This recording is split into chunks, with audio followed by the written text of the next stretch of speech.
Guys, in this video I'll be showing the process of how I made my entry for the TownsBowiebuildoff this year. So stick around to the end to see the final results. I'll leave a link to Sam's channel in the description. I start by testing a couple of files to ensure that they were usable in proper carbon steel. I do this by chiseling a little nick in them and then quenching that end and breaking it off at the neck just to ensure that it's a good carbon steel. After that, I flatten off a section of wrought iron from a wagon wheel to use for the cladding of the san-mai.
Once the basic billet is put together and forge welded, I will section it. I will pre-form the billet into its basic shape and prepare the tang area for welding on tang extension, as trying to draw out the section of wrought iron with the file is a bit of a waste of material, so I'm gonna hot punch some holes to put a rivet through, then weld tang on. Arguably, could do a scaff weld, but I don't have much experience doing a scaff. Not got much experience doing that kind of weld, drop tong weld sort of thing. Not much experience there, so I'm doing this one because I'm a bit more comfortable with it. I saw a video of a guy using this method. I'll link to that video and that guy's channel in the description, as it's a pretty good resource for other blacksmithing related things.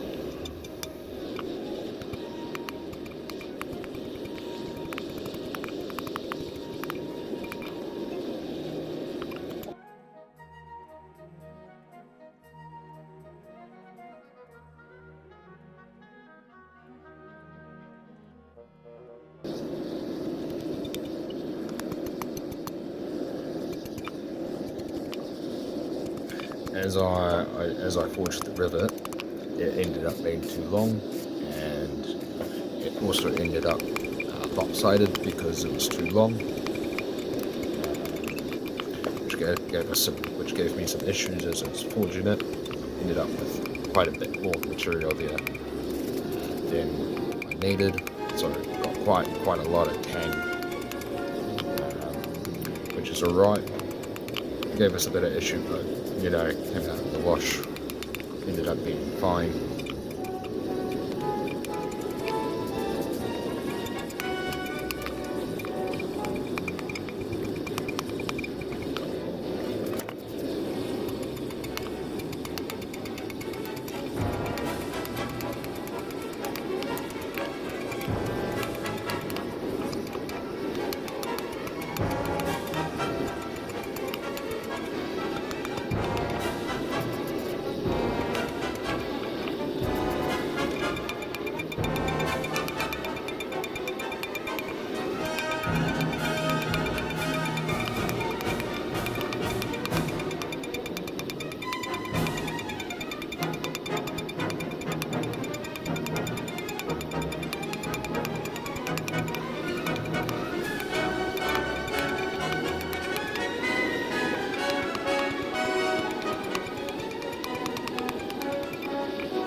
as I'm drawing the billet out to its shape,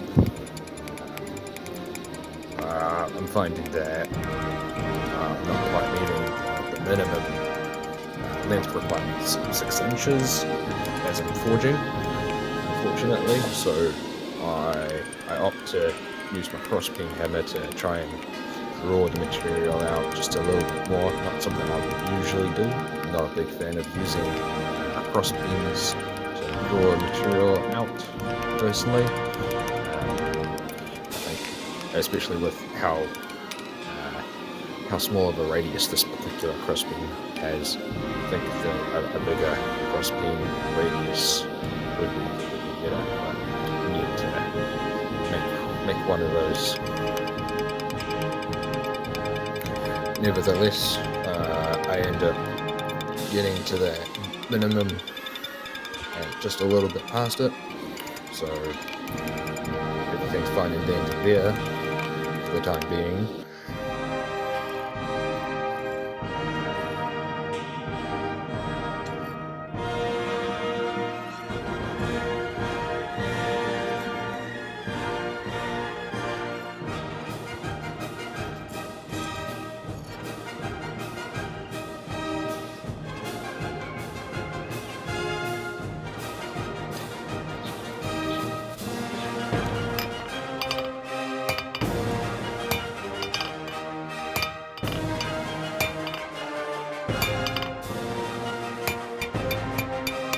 On a different day, I begin work on forging the guard, coal forge instead of the gas forge, because it's a small part. Don't need to really waste, quote unquote, waste all that gas in such a small part. So using the coal forge to forge out a fairly simple S-shaped guard.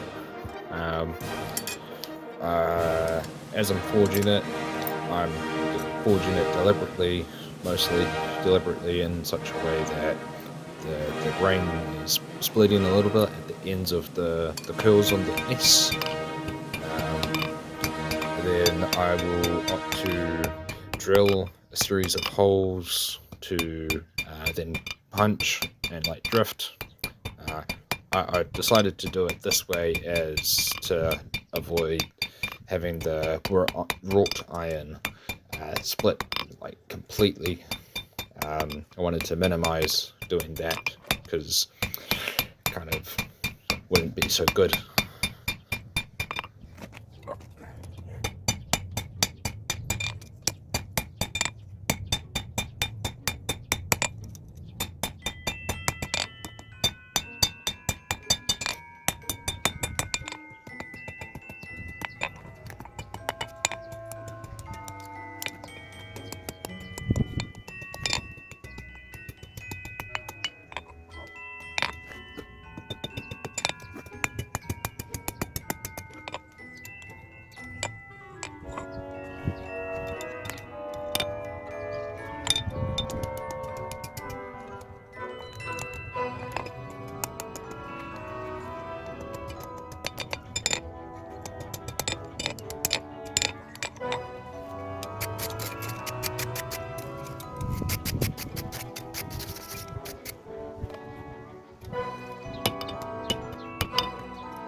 So I was straightening the tang because it was curved. I wanted it straight, so it could fit in with this, like that. It'd be relatively square and not super wimp.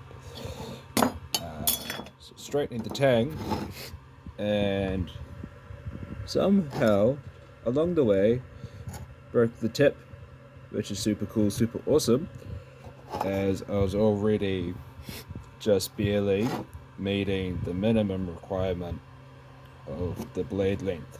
So that's super cool, super fun. But I suppose that's what you get for not tempering immediately. But oh well, we're gonna continue with it anyway. So I'm quite enjoying the look of it. But that is annoying. Quite bothered about that. Yeah.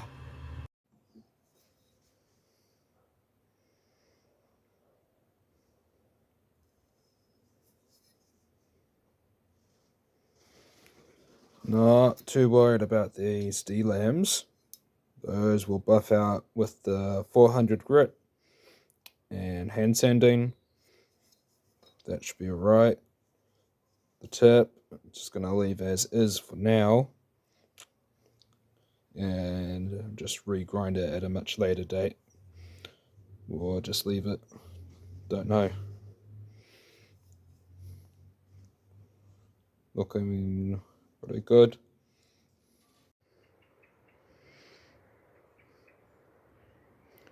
$400 sandpaper. Then this one's 400 off the belt. Gonna hit that side with the sandpaper. 600, 800, 1,000. I might skip 1,000. Jump to 1,200. Something. Here you see a bit of the different stages of forging the pommel nut instead of machining one, as I don't have a lathe, and trying to machine a pommel nut without a lathe is quite difficult. So I decided to try and forge one using a method that I saw on Joey's channel of forging a collar, doing a collar weld. I thought it was a pretty nifty idea. Figured I'd give it a try. Right, so after consulting some forums on how to do coffin handles, I have decided to ditch this idea and just fucking forge it to follow within the lines of this template, and then I'll drill holes and fucking do that. I'll link that forum, probably put some photos up as well to help give a better idea of what the plan is. Getting the liners prepped and ready to be drilled, just made from copper pipe and flattened. So we get those holes drilled, then start lining the frame up, getting that drilled. Should be gold. Holes drilled, some of them a little misaligned, most of them are pretty okay. The wire I'm going to be using is slightly undersized than the drill bit that I used for this, so should be fine. Right, so all of the pilot holes, at least for the pins, the front handle, are done, or at least started. Have to go back and go through some of those, not the end of the world. Yeah, it was a bit of fuck around, I bet. A bit different than what I'm used to, but we got there. So far so good. So get those sorted, and then do a test fit up, and then get started on the wood scales for it.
Right, so been making some decent progress on this.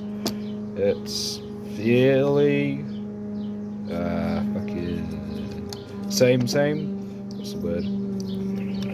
Something. And I've got the popple nut situated. Had to carve out just a little section, kind of just going down, so it wouldn't push the scales up and apart. Out like that.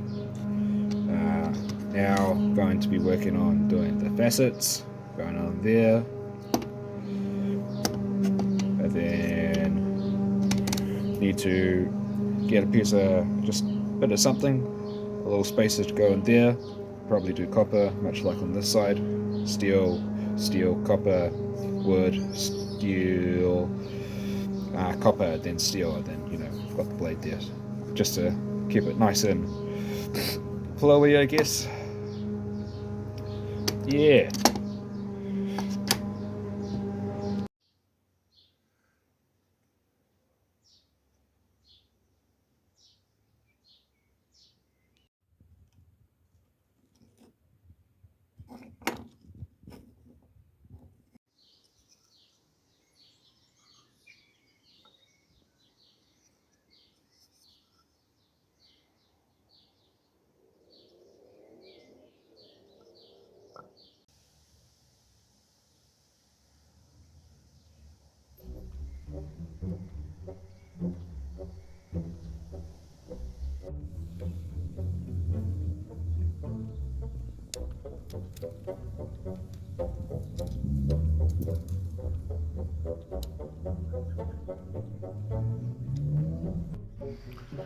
So I fucked up the file work.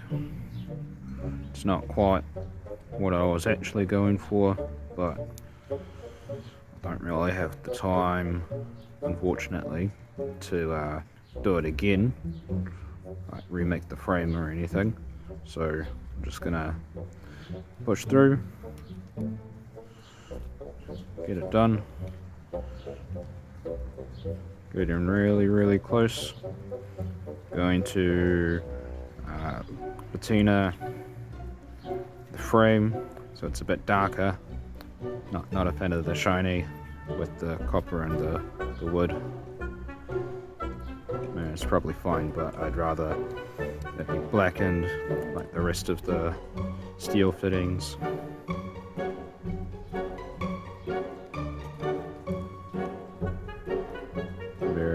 Very nice grain in the wood, which I'm quite happy with, considering it was a piece of wood I dragged out of the river. But here we go.